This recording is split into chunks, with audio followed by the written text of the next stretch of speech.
Today in the test kitchen, we have a recipe that's quick, easy, and nutrient dense.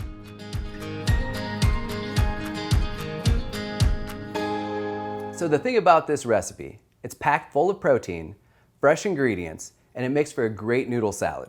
For other flavorful recipes and techniques, make sure to click below to subscribe. So let's take a look at the ingredients for this recipe.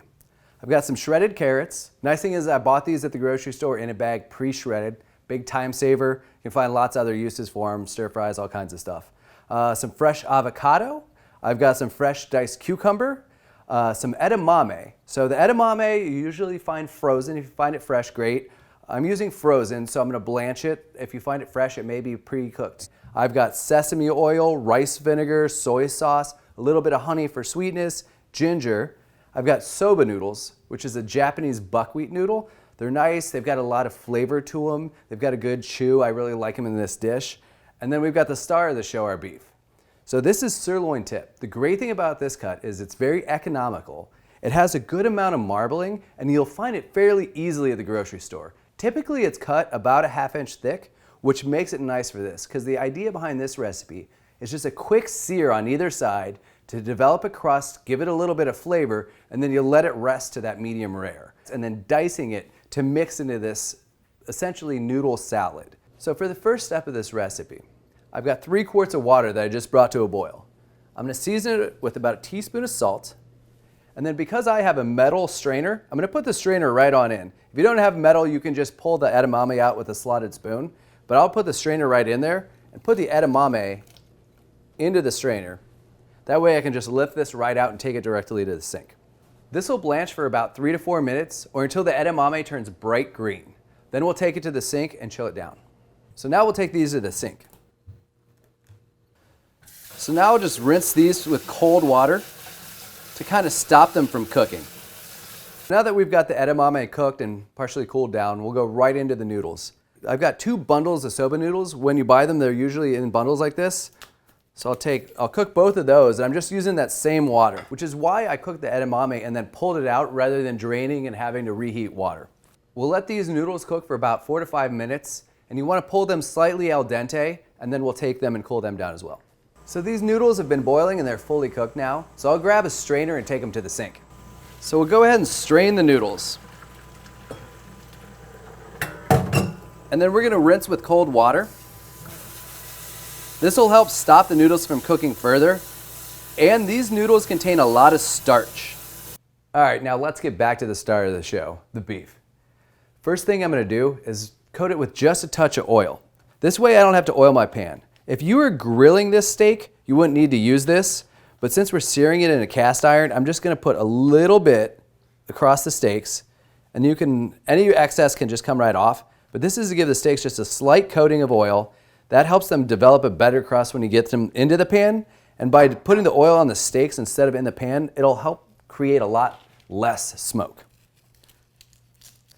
So I'm going to season them with salt and pepper. Give them a quick flip and do the same to the other side. Now again, I'm using just a minimal amount of oil if possible because you just want enough to get a little bit on the steaks. All right, the pan should be nice and preheated. So we'll go in.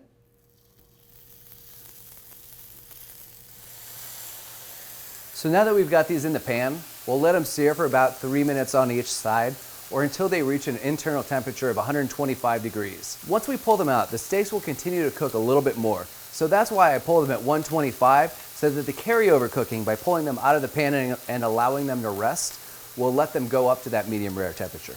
So I've let these cook for about 3 minutes. I'm just looking for a nice crust on that side. So you can see that's really developing a nice sear, and that's really where you're going to get all that beef flavor. So those have all developed a nice crust. They hit 125, so I'm going to pull them out of the pan and let them rest while I make the dressing for this salad. So I'm using some soy sauce, rice vinegar, some ginger, freshly minced, honey, and I prefer honey to brown sugar in this recipe because it doesn't have to dissolve like granules of sugar do. It's already kind of in a semi-liquid state, so it just makes it easier to mix in. So I'll give that a quick mix before adding the sesame oil. The honey also helps it thicken this mixture a little bit, so when you put in the sesame oil, it almost emulsifies a little bit nicer. So now that I've got that nice and whisked up, I'll just kind of slightly whisk in my sesame oil. I'm not trying to make a full emulsion, like a perfect vinaigrette here, but the more that you whisk it in like this, the more incorporated it will be and it won't just float right on top. So that's it for the sauce. Now I'll just gather the rest of my ingredients and we'll toss them all in this sauce and then assemble a bowl. First I'll grab the drained noodles and I'll get those right into that sauce. Start to give them a toss. Add in my carrots. The reason I like combining these two ingredients primarily is because they have a similar shape and they'll mix really well. If you add in the edamame and maybe the cucumber, it might all fall right to the bottom. So I like to top the bowls with those ingredients. I'm dicing the beef into about 1/2-inch cubes.